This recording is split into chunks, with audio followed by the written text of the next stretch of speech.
जी राधे राधे।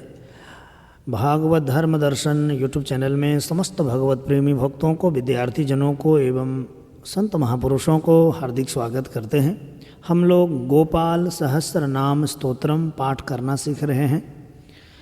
गोपाल सहस्र नाम पढ़ना सीख रहे हैं और अभी तक हम लोगों ने 2 भागों में 70 श्लोक तक स्वाध्याय किए हैं। आप लोगों ने यदि उन वीडियो को देखे नहीं हैं तो चैनल में जाकर के आप देख सकते हैं, ठीक है। और यदि आप लोग चैनल में नए हैं तो चैनल को सब्सक्राइब करिएगा, क्योंकि ऐसे ही मंत्र स्तोत्र संबंधी वीडियो आप लोगों को इस चैनल में प्राप्त होते रहेंगे।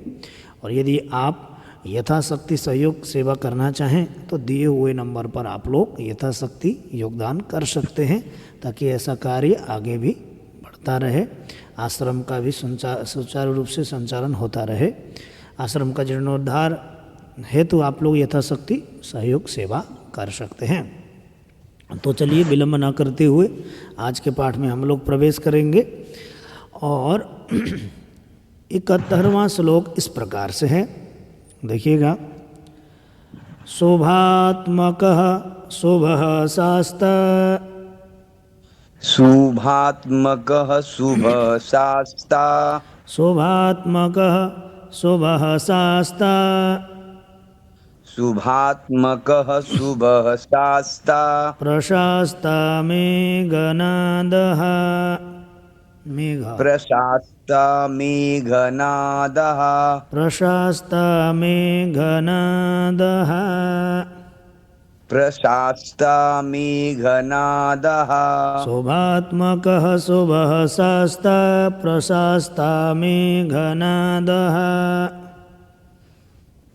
शुभात्मकः शुभशास्ता, प्रशास्ता मेघनादः, ब्रह्मण्यो देवो दीनानां, ब्रह्मण्यदेवो दीनानां, ब्रह्मण्यदेवो दीनानां, ब्रह्मण्यदेवो दीनानां, मुद्धार करणक्षमः, मुद्धारकरणक्षमः। ये दीनानाम होने के बाद उद्धार हो जाता है, ठीक है। जी, तो ब्रह्मण्यो देवो दीनानाम उद्धार करणक्षमः,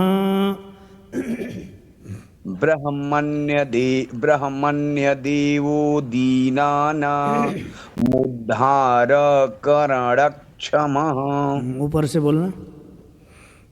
शुभात्मकः शुभशास्ता, प्रशास्ता मेघनादः, ब्रह्मण्यदेवो दीनानां, मुद्धारकरणक्षमः। उसके बाद 72वां श्लोक देखिएगा। कृष्णः कमलपत्राक्षः, कृष्णः कमलपत्राक्षः, कृष्णः कमललोचनः, कृष्णः कमललोचनः, कृष्णः कमलपत्राक्षः, कृष्णः कमललोचनः, कृष्णः कमलपत्राक्षः, कृष्णः कमललोचनः, कृष्णः कामी सदा कृष्णः,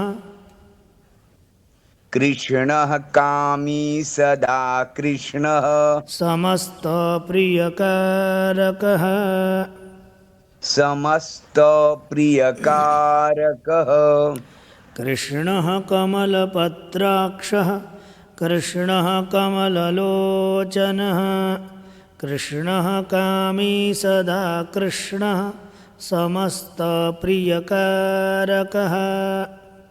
कृष्णः कमलपत्राक्षः, कृष्णः कमललोचनः, कृष्णः कामी सदा कृष्णः, समस्तप्रियकारकः। उसके बाद नंदो नंदी महानंदी, नंदो नंदी महानंदी। नंदो नंदी महानंदी। नंदो नंदी महानंदी। मादी मादनक किली। मादी मादनकः किली। मादी मादनक किली। मादी मादनकः किली। नंदो नंदी महानंदी। नंदो नंदी महानंदी। मादी मादनक किली। मादी मादनकः किली। मिली हीली गिली गोली। मिली हिली गिली गोली। मिली हीली गिली गोली। मिली हिली गिली गोली। गोलो गोला लयो गुली। गोलो गोलालयो गुली। मिली हीली गिली गोली। गोलो गोला लयो गुली। मिली हिली गिली गोली। गोलो गोलालयो गुली। एक बार बोलना ऊपर से। नंदो नंदी महानंदी। मादी मादनकः किली। मिली हिली गिली गोली। गोलो गोलालयो गुली। उसके बाद गुगुली मार की साखी। गुगुली मार की साखी। गुगुली मार की साखी। गुगुली मार की साखी। गला चढ़ गया ऊपर मेरा। गुगुली मार की साखी। गुगुली मार की साखी। वटः पिप्पलकः कृते। वटः पिप्पलकः कृति। वटः पिप्पलकः कृति। पिप बोलने का पालकः कृति करिएगा। वटः पिप्पलकः कृति। गुगुली मार की साखी। वटः पिप्पलकः कृति। गुगुली मार की साखी। वटः पिप्पलकः कृति। म्लेच्छः कालहर्ता च। म्लेच्छः कालहर्ता च। यशोदा यशः एव च। यशोदा यश एव च। गुगुली मार की साखी। वटः पिप्पलकः कृति। म्लेच्छः कालहर्ता च। यशोदा यश एव च। गुगुली मार की साखी। वटः पिप्पलकः कृति। म्लेच्छः कालहर्ता च। यशोदा यश एव च। उसके बाद 75वां श्लोक इस प्रकार से है। अच्युतः केशवो विष्णुर्। अच्युतः केशवो विष्णुर्। हरिः सत्यो जनार्दनः। हरिः सत्यो जनार्दनः। अच्युतः केशवो विष्णुर्। हरिः सत्यो जनार्दनः। अच्युतः केशवो विष्णुर्। हरिः सत्यो जनार्दनः। हंसो नारायणो लीलो हंसो नारायणो लीलो नीलो भक्तिपरायणः नीलो भक्तिपरायणः अच्युतः केशवो विष्णुर्हरिः सत्यो जनार्दनः हंसो नारायणो लीलो नीलो भक्तिपरायणः अच्युतः केशवो विष्णुर्हरिः सत्यो जनार्दनः हंसो नारायणो लीलो नीलो भक्तिपरायणः।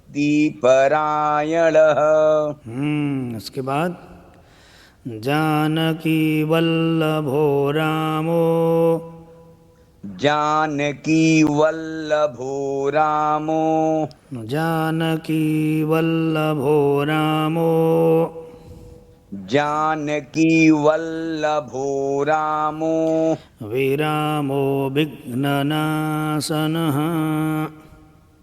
विरामो विघ्ननाशनः सहस्रांशुर्महाभानुर् सहस्रांशुर्महाभानुर् वीरबाहुर्महोदधिः वीरबाहुर्महोदधिः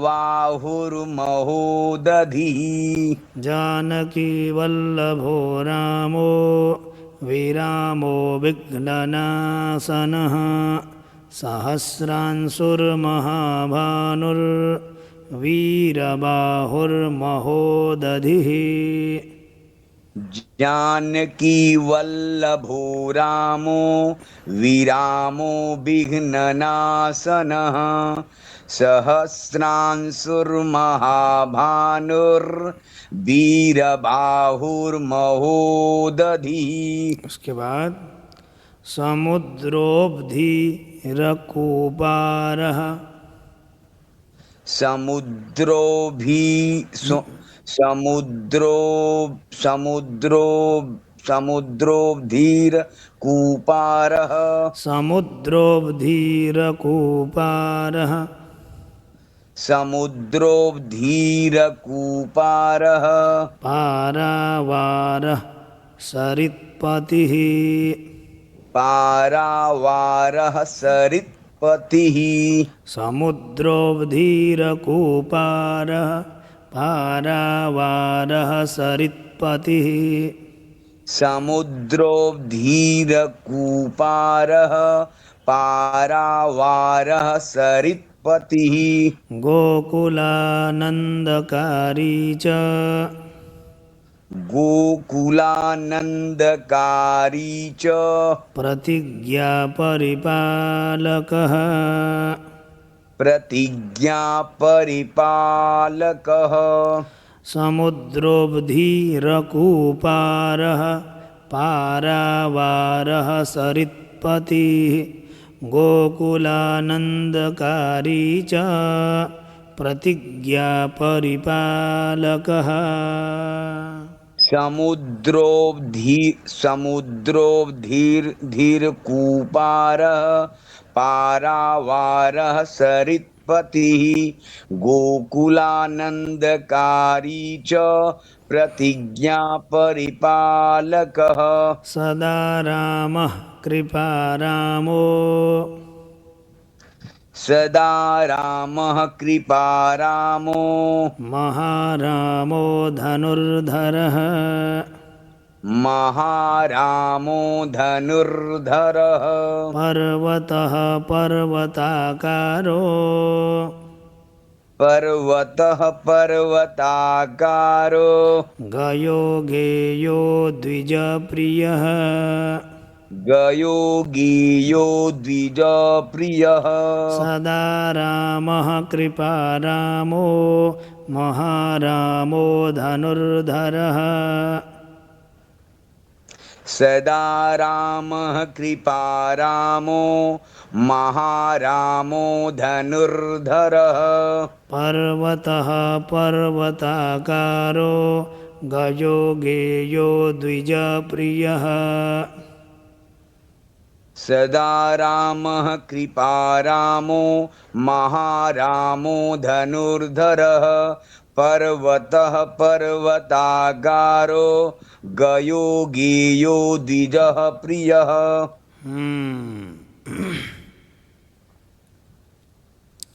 उसके बाद 79वां श्लोक। कंबलाश्वतरो रामो कंबलाश्वतरो रामो कंबलाश्वतरो रामो कंबलाश्वतरो रामो रामायण प्रवर्तकः रामायण प्रवर्तकः रामायण प्रवर्तकः रामायण प्रवर्तकः। कंबलाश्वतरो रामो रामायण प्रवर्तकः कंबलाश्वतरो रामो रामायण प्रवर्तकः। द्यौर्दिवो दिवसो दिव्यो द्यौर्दिवो दिवसो दिव्यो द्यौर्दिवो दिवसो दिव्यो द्यौर्दिवो दिवसो दिव्यो भव्यो भावी भयापः। भव्यो भावी भयापः। है ना, उसके बार बार तो स्क्रीन में पढ़ाते हैं ना, उससे एकदम आँख में जलन करती है ना मेरी पूरा। जी क्योंकि रात को भी क्लास लेता हूँ ना, जी तो स्क्रीन के सामने बैठने में बहुत दिक्कत होती है। जी कंबलाश्वतरो रामो रामायण प्रवर्तकः कंबलाश्वतरो रामो रामायण प्रवर्तकः। द्यौर्दिवो दिवसो दिव्यो भव्यो भावी भयापः। द्यौर्दिवो दिवसो दिव्यो भव्यो भावी भयापः। उसके बाद 80वां श्लोक देखें। पार्वती भाग्य सहितो पार्वती भाग्य सहितो पार्वती भाग्य सहितो पार्वती भाग्य सहितो भ्राता लक्ष्मी विलासवान् भ्राता लक्ष्मी विलासवान् विलासी साहसी सर्वी विलासी साहसी सर्वी गर्वी गर्वितलोचनः गर्वी गर्वितलोचनः। पार्वती भाग्य सहितो भ्राता लक्ष्मी विलासवान् विलासी साहसी सर्वी गर्वी गर्वितलोचनः। पार्वती भाग्य सहितो भ्राता लक्ष्मी विलासवान् विलासी साहसी सर्वी गर्वी गर्वितलोचनः। उसके बाद मुरारिर्लोकधर्मज्ञो मुरारिर्लोकधर्मज्ञो जीवनो जीवनान्तकः जीवनो जीवनान्तकः यमो यमारिर्यमनो यमो यमारिर्यमनो यामी यामविधायकः यामी याम विधायकः मुरारिर्लोकधर्मज्ञो जीवनो जीवनान्तकः यमो यमारिर्यमनो यामी यामविधायकः। मुरारिर्लोकधर्मज्ञो जीवनो जीवनान्तकः यमो यमारिर्यमनो यामी याम विधायकः। यमो यमा रिर्यमनो यामी याम विधायकः। यमो यमारिर्यमनो यामी याम विधायकः। उसके बाद 82वां श्लोक देखिएगा। वंशुलीपांशुलीपांशुः वंशुलीपांशुलीपांशु पांडुर, ऐसे चलेगा, पांडुरर्जुन वल्लभ। पांडुरर्जुन वल्लभः। पांडु अर्जुन वल्लभ हो जाएगा ना वो। वंशुलीपांशुलीपांशुः पांडुरर्जुन वल्लभः। वंशुलीपांशुलीपांशु पांडुरर्जुन वल्लभः। ललिता चंद्रिका माली, ललिता चंद्रिका माली माली मालाम्बुजाश्रयः। माली मालाम्बुजाश्रयः। वंशुलीपांशुलीपांशुः पांडुरर्जुन वल्लभः। ललिता चंद्रिका माली, माली मालाम्बुजाश्रयः। वंशुलीपांशुलीपांशुः पांडुरर्जुन वल्लभः। ललिता चंद्रिका माली, माली मालाम्बुजाश्रयः। एक बार पूरा सुनाना। वंशुलीपांशुलीपांशुः पांडुरर्जुन वल्लभः। ललिता चंद्रिका माली, माली मालाम्बुजाश्रयः। उसके बाद अम्बुजाक्षो महायक्षो, अम्बुजाक्षो महायक्षो अम्बुजाक्षो महायक्षो अम्बुजाक्षो महायक्षो दक्षश्चिन्तामणिः प्रभुः। दक्षश्चिन्तामणिः प्रभुः। अम्बुजाक्षो महायक्षो दक्षश्चिन्तामणिः प्रभुः। अम्बुजाक्षो महायक्षो दक्षश्चिन्तामणिः प्रभुः। मणिर्दिनमणिश्चैव, मणिर्दिनमणिश्चैव मणिर्दिनमणिश्चैव मणिर्दिनमणिश्चैव केदारो बदराश्रयः। केदारो बदराश्रयः। मणिर्दिनमणिश्चैव केदारो बदराश्रयः। मणिर्दिनमणिश्चैव केदारो बदराश्रयः।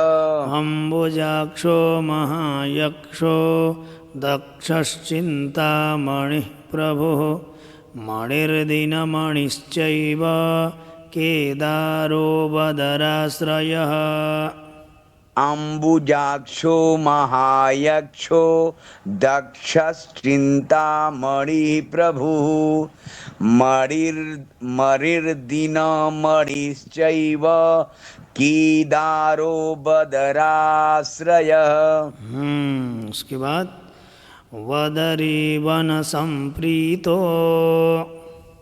वदरी वन संप्रीतो व्यासः सत्यवती सुतः।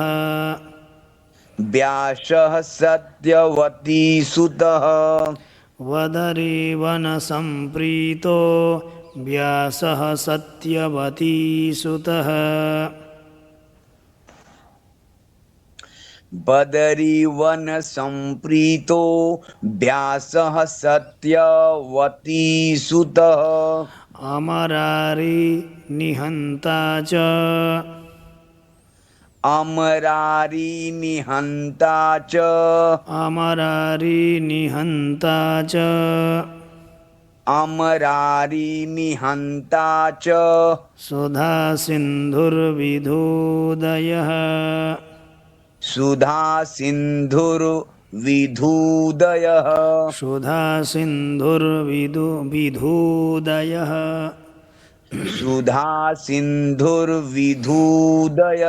वदरीवन संप्रीतो व्यासः सत्यवती सुतः अमरारी निहंता च सुधा सिंधुर्विधूदयः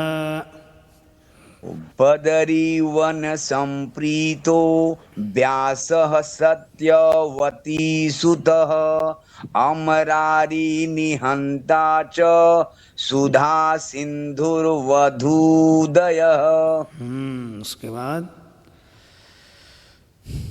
चंद्रो रविः शिवः शूली चंद्रो रविः शिवः शूली चक्री चैव गदाधरः चक्री चैव गदाधरः चंद्रो रविः शिवः शूली चक्री चैव गदाधरः चंद्रो रविः शिवः शूली चक्री चैव गदाधरः श्रीकर्ता श्रीपतिः श्रीदः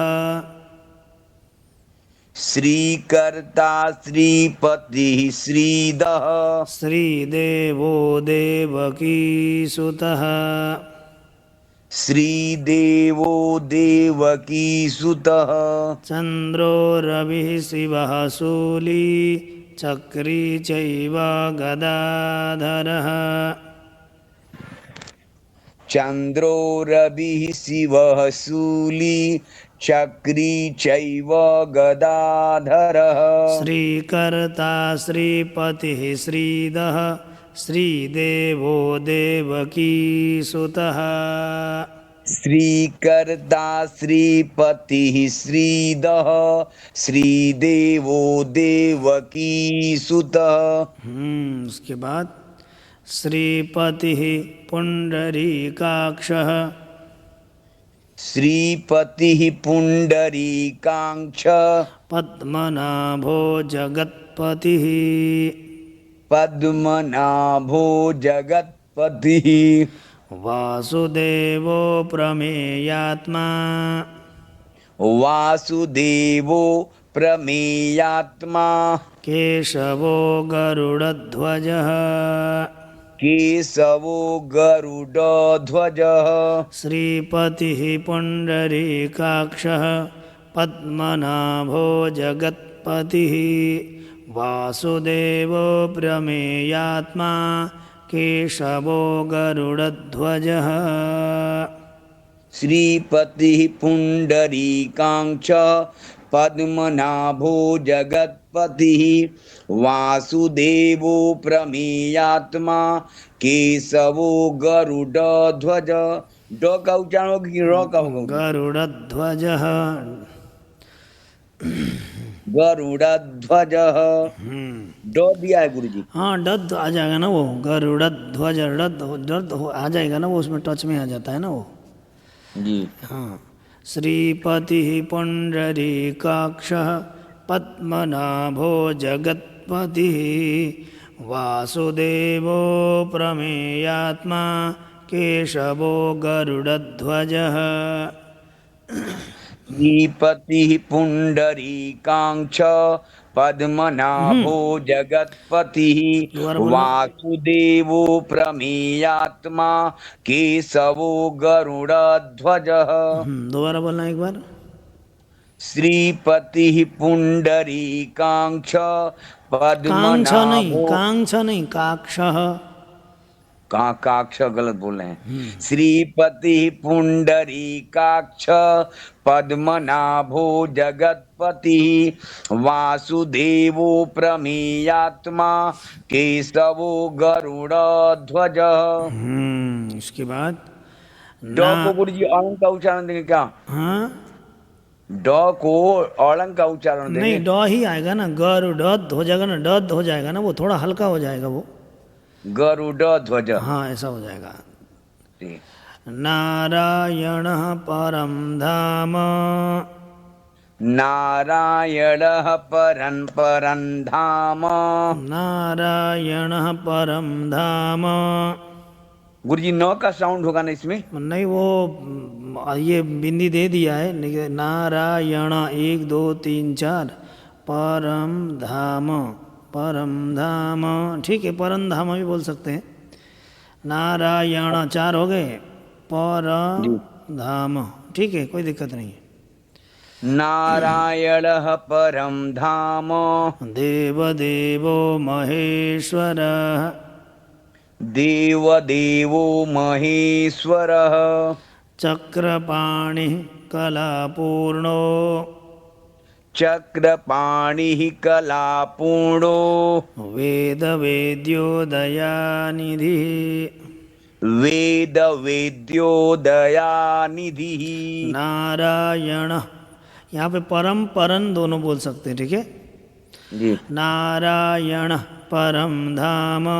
देवदेवो महेश्वरः। चक्रपाणि कलापूर्णो। वेदवेद्यो दयानिधिः। नारायणः परं धाम। देवदेवो महेश्वरः। चक्रपाणिः कलापूर्णो। वेदवेद्यो दयानिधिः। भगवान् सर्वभूतेषु। भगवान् सर्वभूतेषु। भगवान् सर्वभूतेषु। भगवान् सर्वभूतेषु। गोपालः सर्वपालकः। गोपालः सर्वपालकः। अनन्तो निर्गुणोऽनन्तो निर्गुणोऽनन्तो, ऐसे।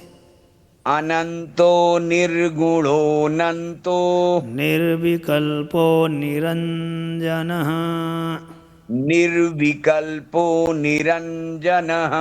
भगवान् सर्वभूतेषु गोपालः सर्वपालकः।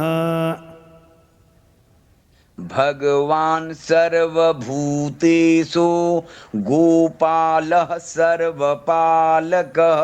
अनंतो, बोलिए।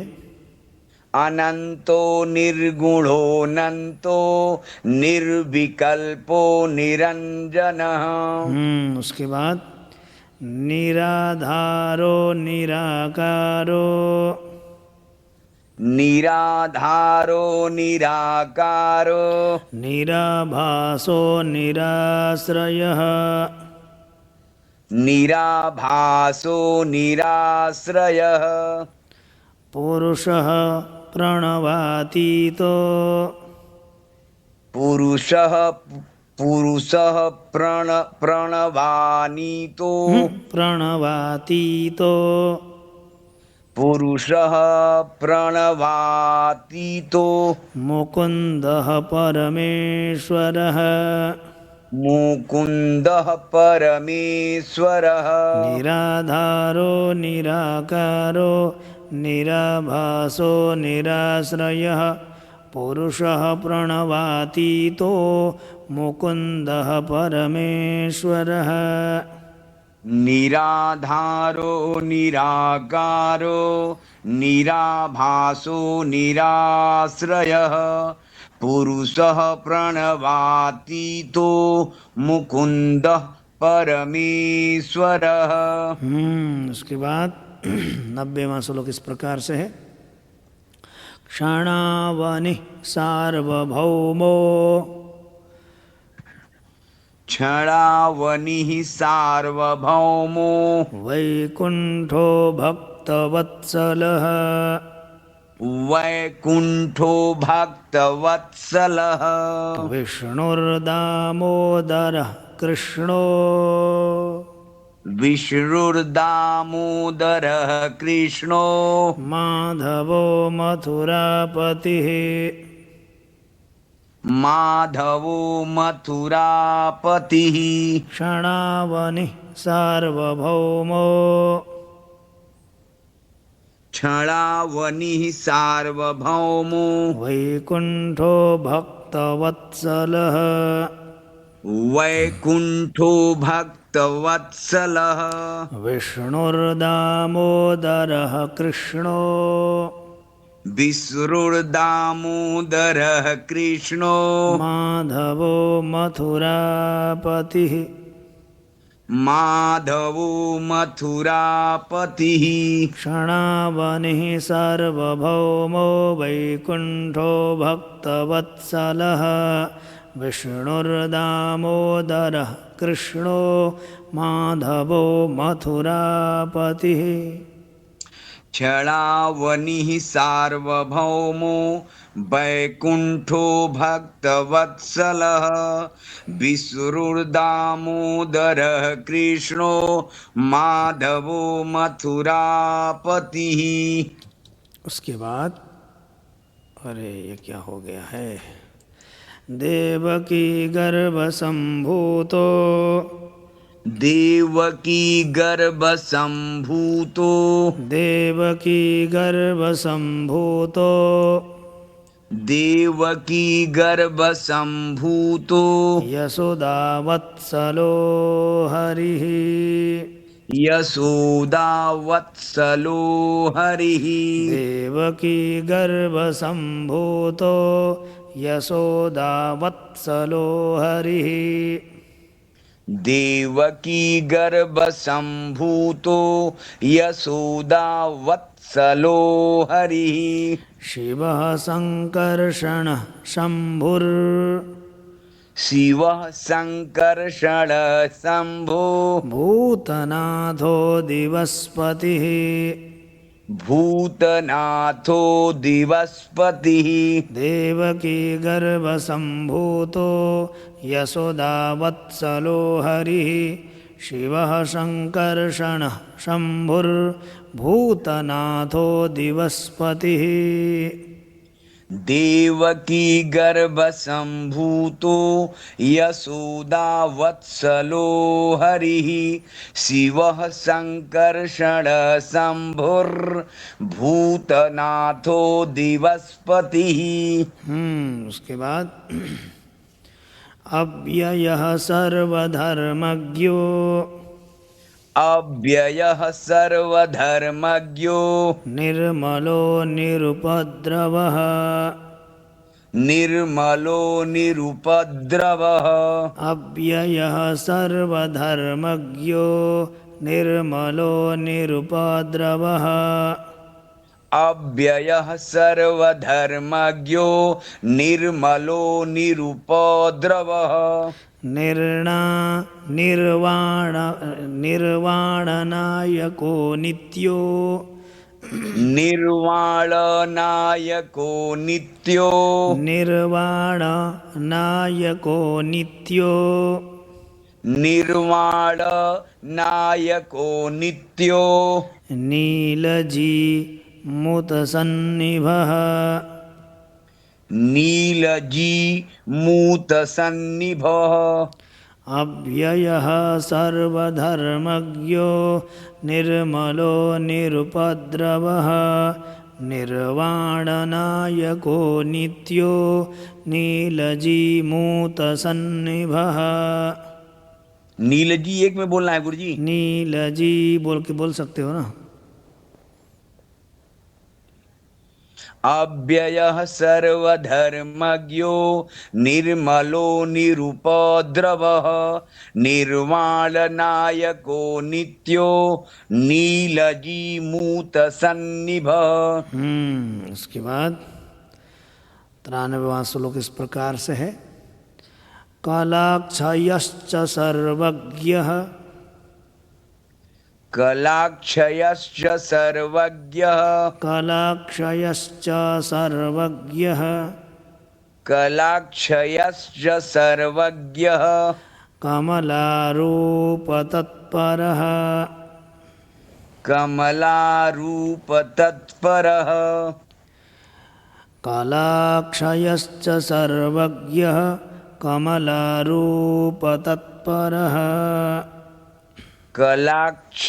कलाक्षयश्च सर्वज्ञः कमलारूपतत्परः ऋषिकेशः पीतवासो ऋषिकेशः पीतवासो वसुदेवप्रियात्मजः वसुदेवप्रियात्मजः कलाक्षयश्च सर्वज्ञः कमलारूपतत्परः ऋषिकेशः पीतवासो वसुदेवप्रियात्मजः कलाक्षयश्च सर्वज्ञः कमलारूपतत्परः ऋषिकेशः पीतवासो वसुदेवप्रियात्मजः। उसके बाद 94वां श्लोक देखिएगा। नंद गोप कुमारार्यो नंद गोप कुमारार्यो नवनीतासनः प्रभुः नवनीतासनः प्रभु पुराणपुरुषः श्रेष्ठः पुराण पुरुषः श्रेष्ठ शङ्खपाणिः सुविक्रमः शङ्खपाणि सुविक्रमः नन्दगोपकुमारार्यो नवनीतासनः प्रभुः पुराणपुरुषः श्रेष्ठः शङ्खपाणिः सुविक्रमः। नंद गोप कुमारार्यो नवनीतासनः प्रभुः पुराण पुरुषः श्रेष्ठ शंखपाणि सुविक्रमः। उसके बाद इसको गुरुजी नवनीता एक में कहना है। हाँ हाँ ये वाला नवनीतासन, नवनीत वाला आसन हो जाएगा ना वो। जी अनिरुद्धश्चक्ररथः अनिरुद्धश्चक्ररथः सारङ्गपाणिश्चतुर्भुजः सारङ्गपाणिश्चतुर्भुजः सारङ्गपाणिश्चतुर्भुजः सारङ्गपाणिश्चतुर्भुजः अनिरुद्धश्चक्ररथः सारङ्गपाणिश्चतुर्भुजः अनिरुद्धश्चक्ररथः सारङ्गपाणिश्चतुर्भुजः गदाधरः सुरार्तिघ्नो गदाधरः सुरार्तिघ्नो गोविन्दो नन्दकायुधः गोविन्दो नन्दकायुधः अनिरुद्धश्चक्ररथः सारङ्गपाणिश्चतुर्भुजः अनिरुद्धश्चक्ररथः सारङ्गपाणिश्चतुर्भुजः गदाधरः सुरार्तिघ्नो गोविन्दो नन्दकायुधः गदाधरः सुरार्तिघ्नो गोविन्दो नन्दकायुधः। उसके बाद 96 श्लोक देखिएगा।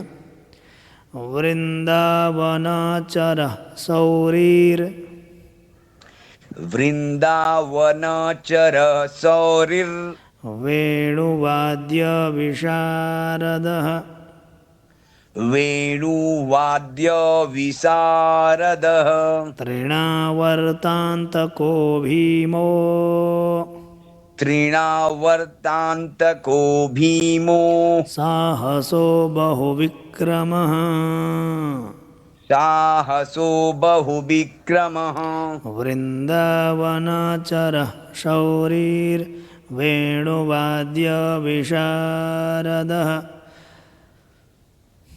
वृन्दावनचरः सौरिर्वेणुवाद्यविशारदः तृणावर्तान्तको भीमो साहसो बहुविक्रमः तृणावर्तान्तको भीमो साहसो बहुविक्रमः शकटासुरसंहारी वकासुरविनाशनः शकटासुरसंहारी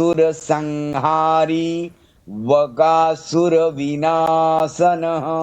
धेनुकासुरसङ्घातः धेनुकासुरसंघातः पूतनारिर्नृकेशरी पूतनारिर्नृकेसरी शकटासुरसंहारी वकासुरविनाशनः धेनुकासुरसङ्घातः पूतनारिर्नृकेशरी शकटासुरसंहारी बकासुरविनाशनः धेनुकासुरसंघातः पूतनारिर्नृकेसरी। इसके बाद 98वां श्लोक इस प्रकार से है। पितामहो गुरु साक्षी पितामहो गुरुः साक्षी प्रत्यगात्मा सदाशिवः प्रत्यगात्मा सदाशिवः अप्रमेयः प्रभो प्राज्ञो अप्रमेयः प्रभुः प्राज्ञो अप्रमेयः प्रभो प्राज्ञो अप्रमेयः प्रभुः प्राज्ञो प्रतर्क्यः स्वप्नवर्धनः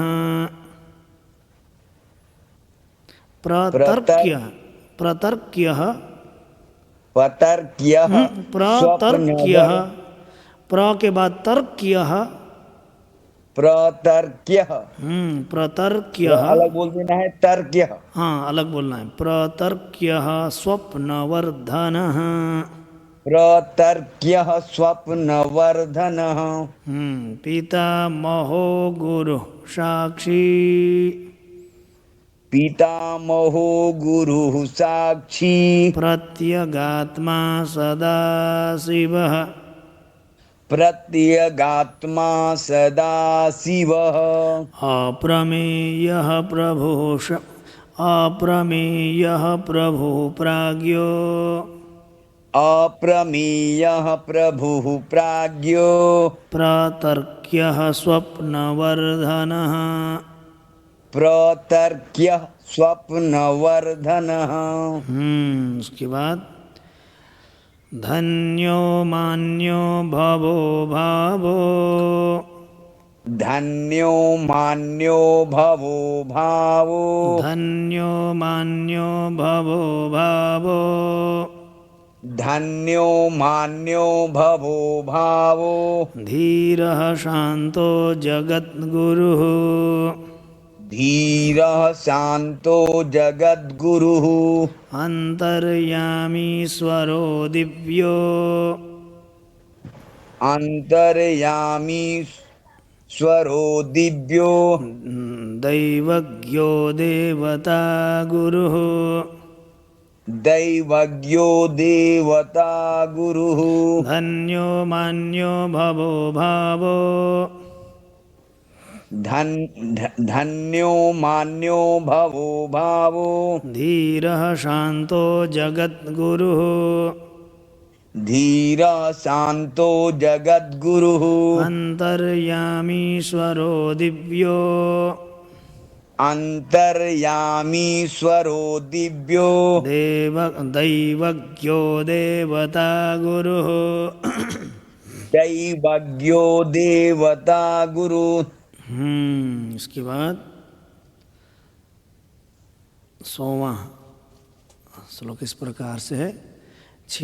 क्षीराब्धिशयनो धाता क्षीराब्धिशयनो धाता लक्ष्मीवान् लक्ष्मणाग्रजः लक्ष्मीवाल्लक्ष्मणाग्रजः क्षीराब्धिशयनो धाता लक्ष्मीवान् लक्ष्मणाग्रजः क्षीराब्धिशयनो धाता लक्ष्मीवाल्लक्ष्मणाग्रजः धात्रीपतिरमेयात्मा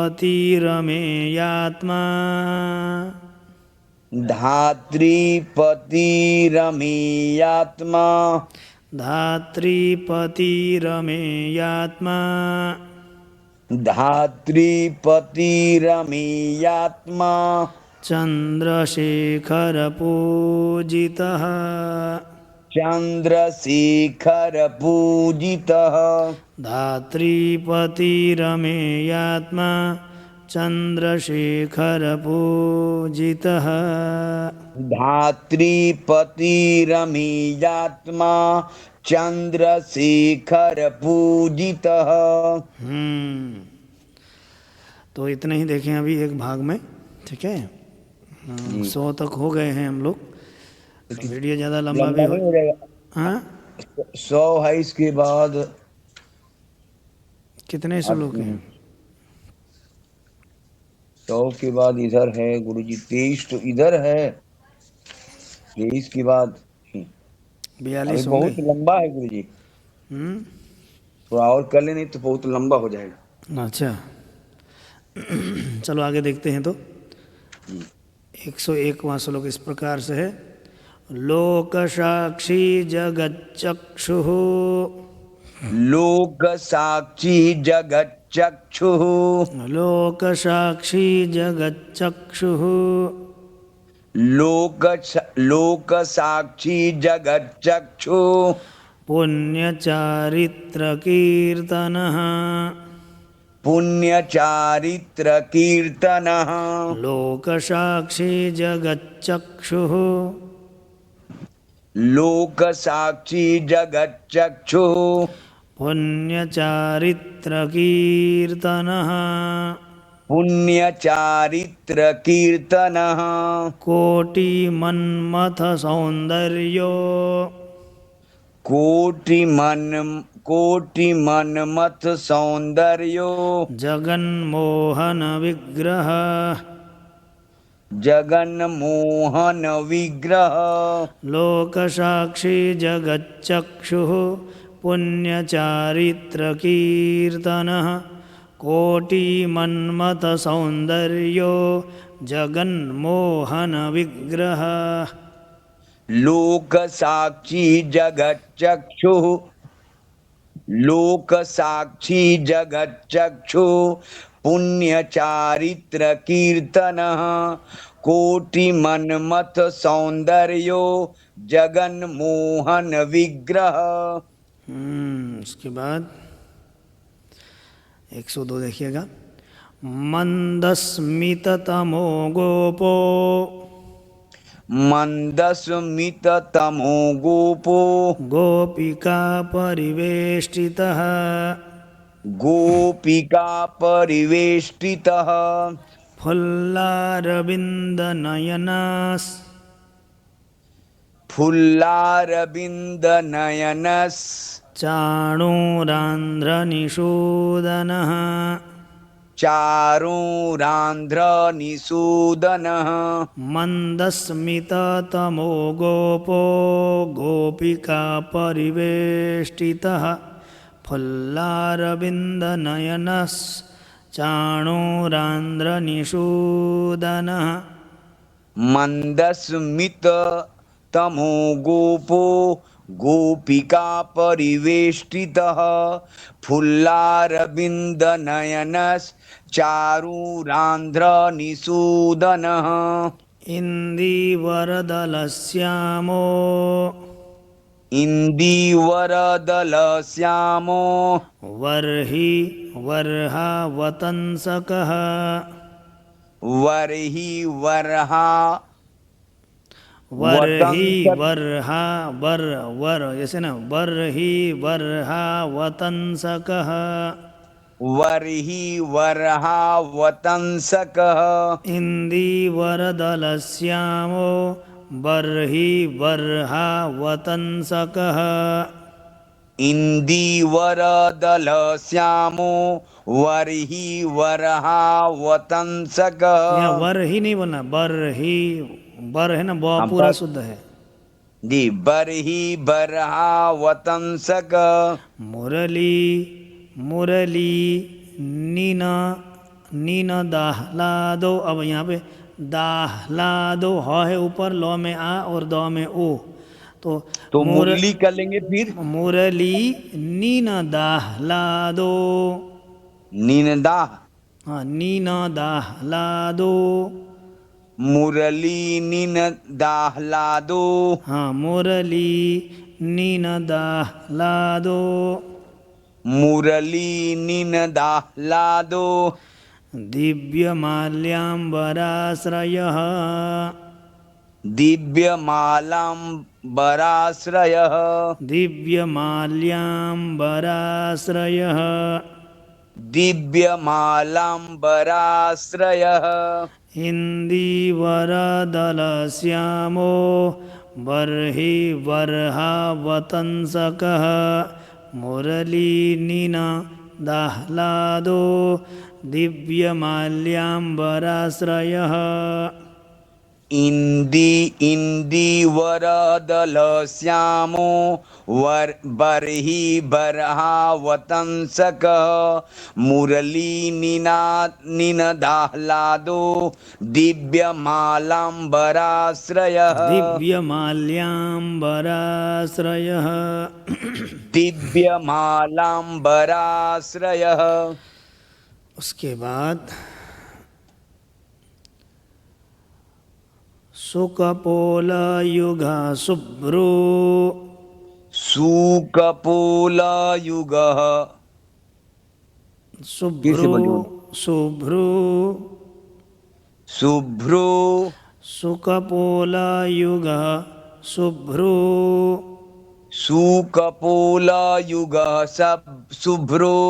युगलः सुललाटकः युगलः सुललाटकः। सुकपोलयुगः शुभ्रो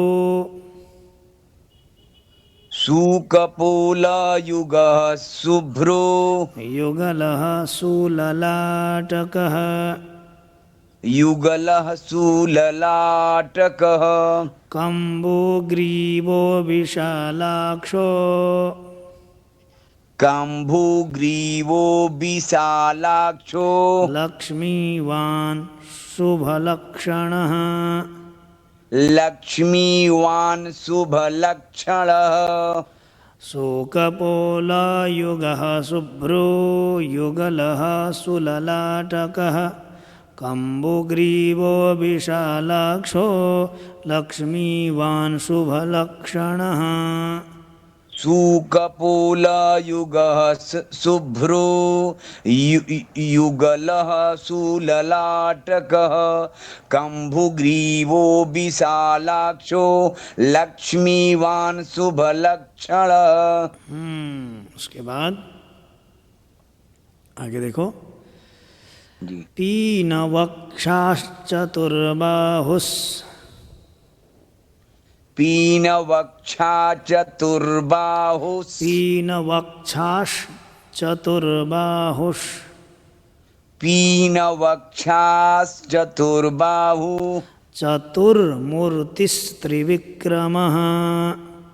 चतुर्मूर्तिस्त्रिविक्रमः। तो पीनवक्षाश्चतुर्बाहुष् चतुर्मूर्तिस्त्रिविक्रमः। पीनवक्षाश्चतुर्बाहुश्चतुर्मूर्तिस्त्रिविक्रमः। कलङ्करहितः शुद्धो कलङ्करहितः शुद्धो। कलङ्करहितः शुद्धो कलङ्करहितः शुद्धो। दुष्टशत्रुनिबर्हणः दुष्ट शत्रु निवर्हण।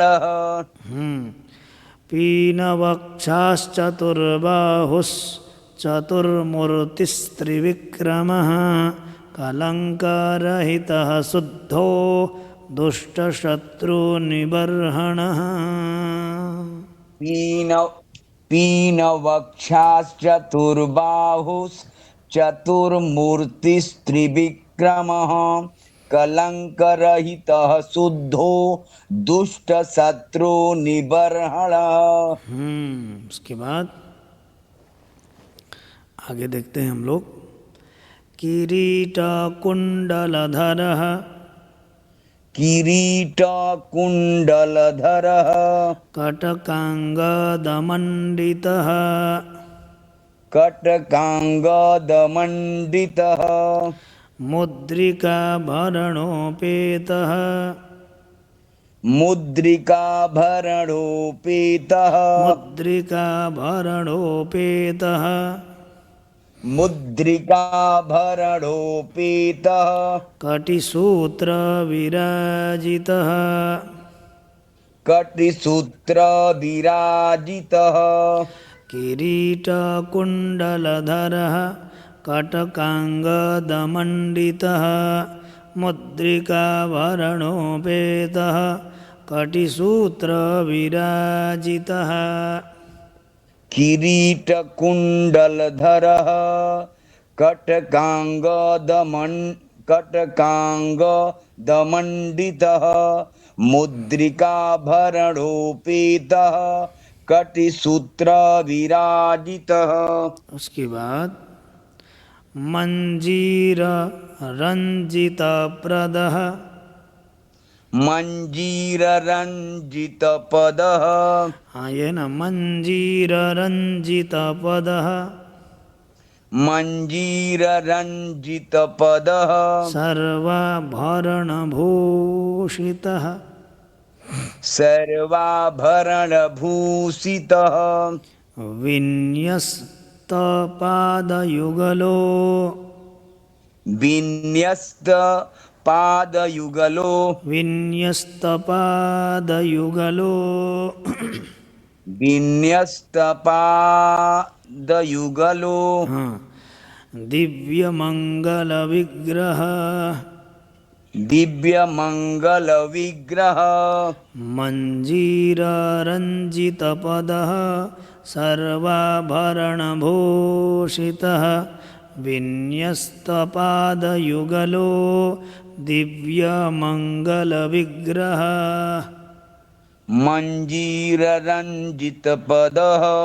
सर्वाभरणभूषितः विन्यस्तपादयुगलो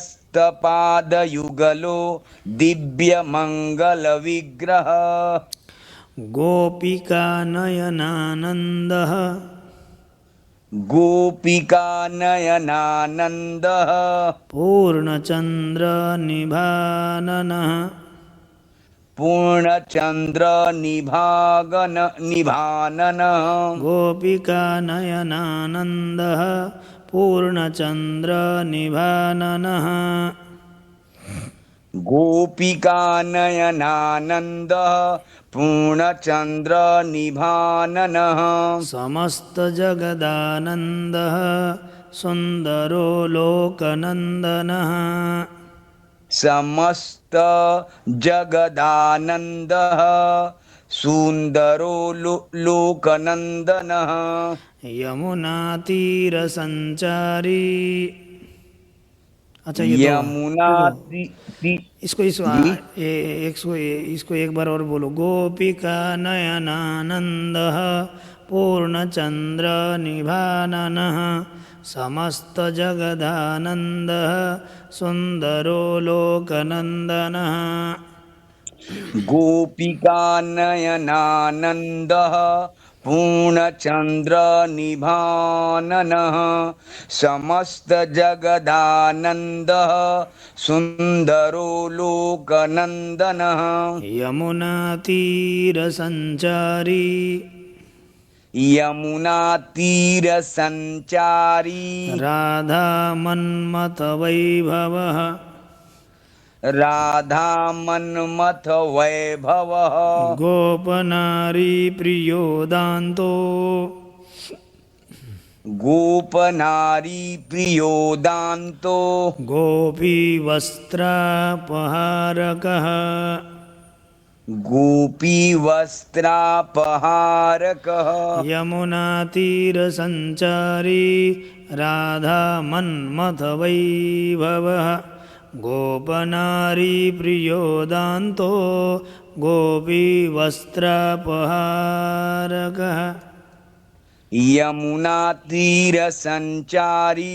राधा मन्मथ वैभवः गोपनारी प्रियोदान्तो गोपीवस्त्रापहारकः शृङ्गारमूर्तिः श्रीधाम शृङ्गारमूर्ति श्रीधाम शृङ्गारमूर्तिः श्रीधाम शृङ्गारमूर्ति श्रीधाम तारको मूलकारणम् तारको मूलकारणम् सृष्टिसंरक्षणोपायः सृष्टिसंरक्षणोपाय क्रूरासुरविभञ्जनः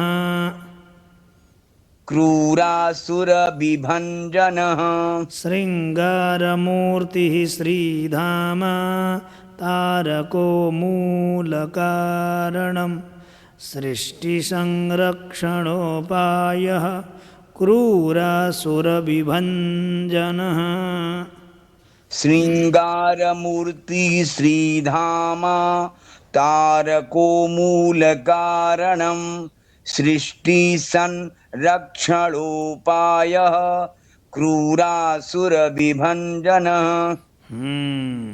इतने ही देखें जी बस यही रहने दे।